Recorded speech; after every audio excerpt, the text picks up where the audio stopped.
We're here to talk about The Strangers, Chapter 1. Hello, how are you? Hello, Hi. doing great. I'm a little, You're a little tied up. yeah. I don't know about this. This is not comfortable. And you got I'm looking at the scariest things behind me. What was it like looking at that for hours on end? Scary.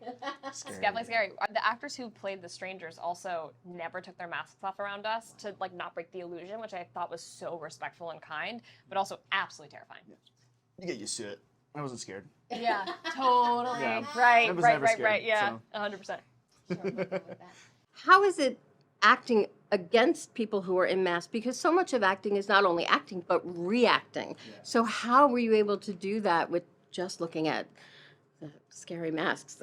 I feel lucky because the people, the amazing actors we hired to play the strangers, were able to emote and create personalities with a mask on, which is the Yeah. craziest thing ever to me. Through their body language. Yeah. Yeah. And I mean, even in scenes or moments where they can't really emote with their body, there's still that thing of what makes the strangers so unique, which is like you seeing these characters trying to interface, trying to like get a response, trying to like convince these people to change course in any way and getting absolutely nothing back. That's the kind of terror. And I think there's like a piece of watching them enjoy it as well. Yeah. Because it feels like a cat and mouse game. Especially watching the three films back, it feels like you're watching this really interesting game of cat and mouse and like power dynamic shifting constantly. So it is 3 films. We do know that. What can you tell me about 2 and 3? Well, I'm in them. So that tells you that. We know that. Well, the way that I've been describing it is the first film is a retelling of the 2008 version with Liv Tyler and Scott Speedman, but we look at it as a launch pad into a huge emotional arc and character-driven saga of this character, Maya, being pushed beyond her breaking point and being left with the question, who is she at the end of the day now? So it's not only jump scares, it's psychological. And I had that conversation with Rennie a little bit earlier. So how did he get you into that mindset as actors? I feel like so much of what we did was in prep. Yeah. Yeah. I think in a lot of ways we kind of we're just trying to focus weirdly enough on like who these people are as normal people and what they're like at their happiest and what they're like when things are going well. And then the environment is just providing the absolute opposite of that, right?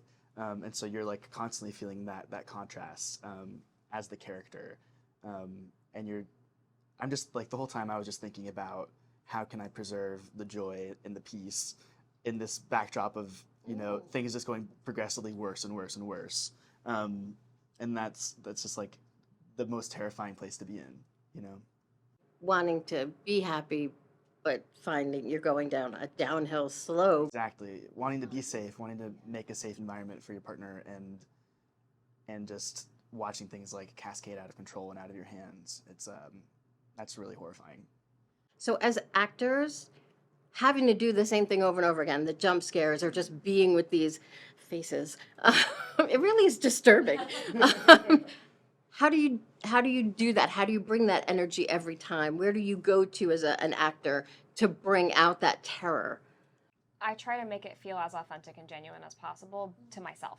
So the most important thing to me is that I don't ever feel like I'm in a horror film when I'm shooting it. And so I allow myself to believe the current stakes, and then usually whatever happens will actually genuinely scare me. But also, Rennie is really great at dialing things in quickly. So he's not somebody who's shooting 10, 15 takes of something. It's 1, 2, 3, and we're done. Yeah. So it does make it pretty easy to stay. Yeah, I think like a thing that I kept coming back to is the character doesn't know that they're in a horror film, right? So I just kept approaching it as he thinks he's the hero. This is an action movie. He's gonna save the day, right? All right. And so when you're reacting to loss after loss, that's like devastating. But in the back of my mind, I'm just like, it's all about perseverance. It's about survival. Yeah. That's a great way of thinking of it. I never thought about it that way. He doesn't know he's in a horror movie. That's fantastic. Well, I jumped a lot and I am psychologically disturbed at this point, but I do want to see chapters 2 and 3, so I can't wait. Thank you both for your time today. I really appreciate it. You. Okay, you can untie me.